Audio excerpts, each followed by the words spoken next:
Hello and welcome to another edition of the Stench of Truth. There has been a tremendous amount of talk about the disaster in the Gulf of Mexico, and while it is a terrible and horrid environmental tragedy, there are a lot of other things that are going on that need to have some focus as well. One needs to keep this in perspective and realize that we have had significant oil outpours at other times in history, and obviously we have survived them. That is in no way to downplay or downgrade the level of this disaster. And one needs to point out the fact that British Petroleum is to blame for their faulty, negligent, and malfeasance work ethic in trying to produce something with the least possible cost, the highest possible profit. And let us not forget, please, people, that 11 people died. And we hear very little about them. Very, very little about those 11 people who died in the explosion on that rig before the giant oil gusher happened. Now, so it's an important issue. Don't just forget about it, but remember that there are a lot of other things happening, and one of the things that is happening as a result of this is that President Barry Soetoro, aka Barack Obama, is attempting to utilize the environmental disaster created in the Gulf of Mexico to try and push his so-called green energy revolution. What is the cornerstone of that green energy revolution? Well, cap and trade, of course. And we don't really know what the Senate version of cap and trade has in it. We only know about the horror and the fucking tax from hell that is contained within the House version. We can only assume that once some of these senators get their hands on it, that it will be an even greater fucking behemoth. Regardless of your stand on global warming, you know my position, you have yours.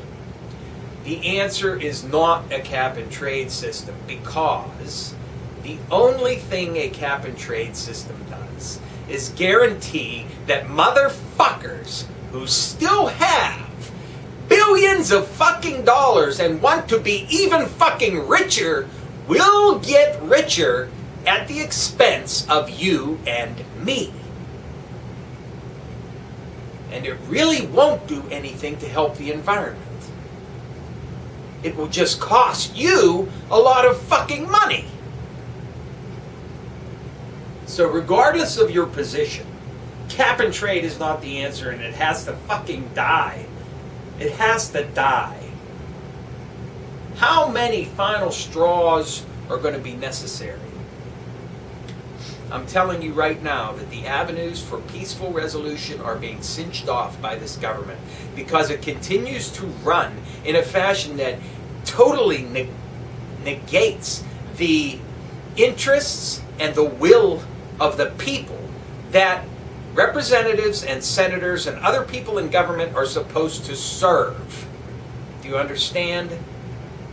They are operating on a completely different agenda.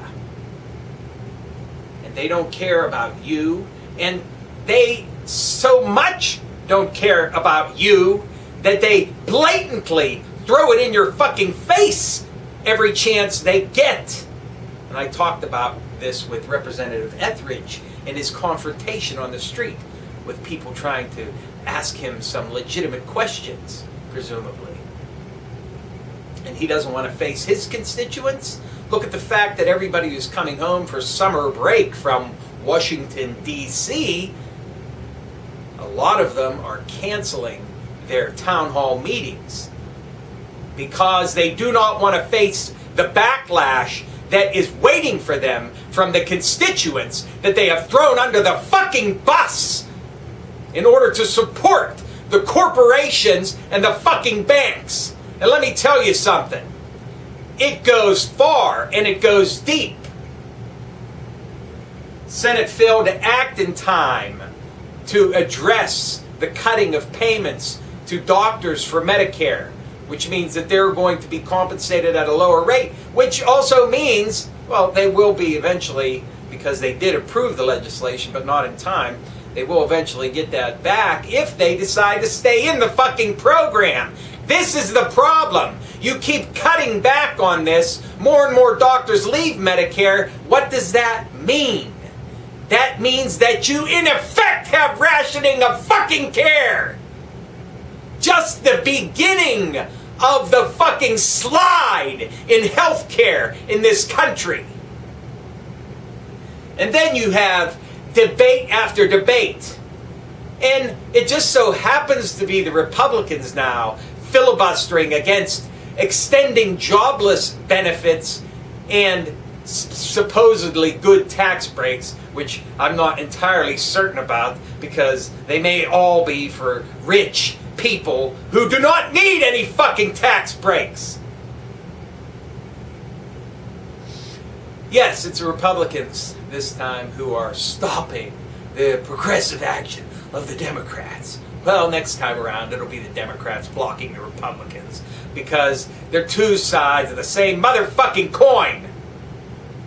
But if you have debate and filibustering to keep honest, actual help for fucking people in this country, and you do not have, as I've said many times before, not one fucking word of debate to give away hundreds of billions of dollars in our fucking money to banks that are on the verge of fucking bankruptcy because of their rampant and reckless fraud and scandalous speculation.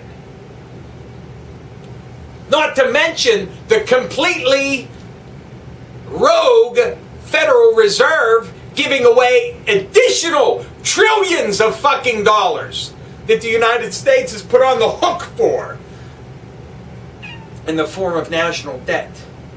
And there's absolutely no oversight over that, thanks to the wonderful Senate who completely butchered the Audit the Fed bill. And as far as financial regulatory oversight and reform, you might as well forget that too, because that's been gutted. The point is, people, that, as I've said, the avenues for peaceful resolution are being cinched closed systematically by the system itself. Therefore, it's time to ramp up the opposition. It's time for street action, massive protests, getting in the way, civil disobedience.